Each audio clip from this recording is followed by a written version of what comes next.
Assalamualaikum warahmatullahi wabarakatuh. Saya Muhammad Putra Ardana, kelas Eksya 2. Di sini saya akan menjelaskan tentang perilaku ekonomi dalam perspektif Islam. Pengertian perilaku ekonomi merupakan kegiatan yang dilakukan oleh manusia berkaitan dengan pemanfaatan, baik secara langsung maupun tidak langsung, sumber-sumber produktif untuk menghasilkan barang dan jasa, serta mendistribusikannya untuk dikonsumsi. Dalam Islam, perilaku ekonomi berkaitan dengan akhlak sebagai fondasi dalam menentukan boleh tidaknya melakukan sesuatu. Hubungan manusia dan ekonomi merupakan dua hal yang tidak dapat dipisahkan. Hal ini disebabkan karena manusia adalah faktor utama penggerakan kegiatan ekonomi itu sendiri. Sehingga dengan sendirinya manusia pun akan mendapatkan imbas dari kegiatan ekonominya. Dalam perekonomian modern, hubungan manusia dengan ekonomi tidak lagi bersifat individual, tetapi sudah pada tataran sektoral yang melibatkan para pelaku ekonomi di berbagai sektor antara satu negara dengan negara lainnya. Dalam perekonomian Islam, manusia sebagai faktor utama yang menggerakkan perekonomiannya, karena pada dasarnya manusia adalah penghasil kegiatan ekonomi. Sifat manusia dalam Islam dalam Al-Quran tidak kurang dari 91 ayat berbicara tentang sifat-sifat manusia, tetapi sifat yang positif dan negatif. Berikut adalah beberapa sifat positif dan negatif manusia. Sifat positif manusia: beriman, beramal soleh, pemaaf, dan ikhlas. Sifat negatif manusia: putus asa, curang, serakah, dan pamer. Karakteristik keinginan dan kebutuhan.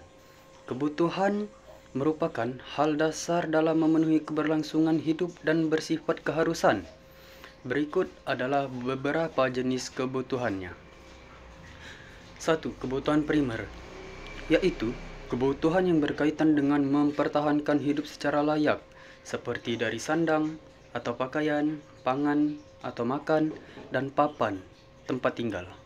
Kebutuhan sekunder, yaitu kebutuhan yang berkaitan dengan usaha menciptakan atau menambah kebahagiaan hidup, seperti pendidikan, hiburan, akses kesehatan, dan lain-lainnya. Kebutuhan tersier, yaitu kebutuhan yang berkaitan dengan usaha menciptakan nilai tambah diri atau prestisi atau gengsi, seperti liburan ke luar negeri, perhiasan, barang bermerek. Keinginan merupakan segala sesuatu yang termasuk ke dalam kebutuhan. Keinginan adalah hal yang biasa dipengaruhi oleh lingkungan, hobi, status sosial, kepentingan, dan tujuan. Keinginan berfungsi sebagai suplemen dari kebutuhan. Perbedaannya, kebutuhan bersifat terbatas, sedangkan keinginannya sifatnya tidak ada batasnya. Kebutuhan menekankan pada sesuatu yang harus dimiliki, sementara keinginan adalah sesuatu yang diharapkan untuk dimiliki. Kebutuhan bersifat objektif, sedangkan keinginan itu subjektif. Kebutuhan dipenuhi karena fungsinya, sementara keinginan mengutamakan kepuasan orang yang mengharapkan konsumsi dan produksi. Dalam perspektif Islam, konsumsi dalam konteks ekonomi, konsumsi mencakup berbagai hal yang berkaitan dengan pemanfaatan sumber daya yang dibutuhkan manusia.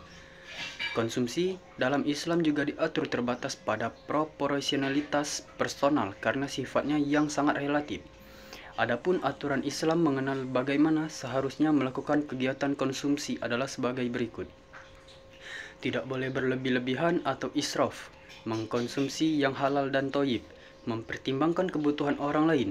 Produksi dalam Islam, dalam pandangan Islam, produksi diartikan sebagai upaya mengelola sumber daya alam agar menghasilkan bentuk terbaik yang mampu memenuhi kemaslahatan manusia.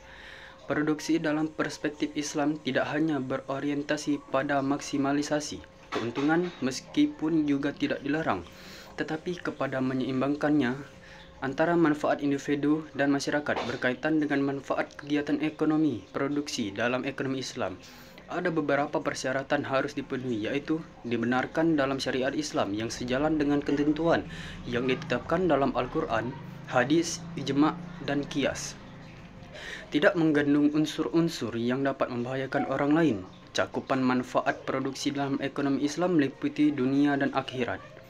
Konsep maslahah dalam konsumsi dan produksi.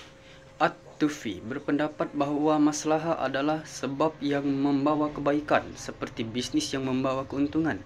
Sementara itu, menurut pandangan hukum Islam adalah sebab yang dapat mengantarkan kepada tercapainya tujuan hukum Islam, baik dalam bentuk ibadah maupun muamalah. Kesimpulan, dalam pandangan Islam, perilaku ekonomi didasarkan pada prinsip akhlak dan moral manusia sebagai penggerak utama dalam ekonomi, harus memenuhi kebutuhan dasar seperti makanan, pakaian, dan tempat tinggal. Dalam perspektif Islam, harus bijak, tidak berlebihan dan mencakup produk halal, sedangkan produksi harus mematuhi hukum Islam, memberikan manfaat dan tidak membahayakan orang lain. Ekonomi Islam menekankan etika, moral, dan keseimbangan antara kebutuhan individu dan kemaslahatan masyarakat. Sekian, itu saja yang bisa saya jelaskan dari tentang perilaku ekonomi dalam perspektif Islam. Wassalamualaikum warahmatullahi wabarakatuh.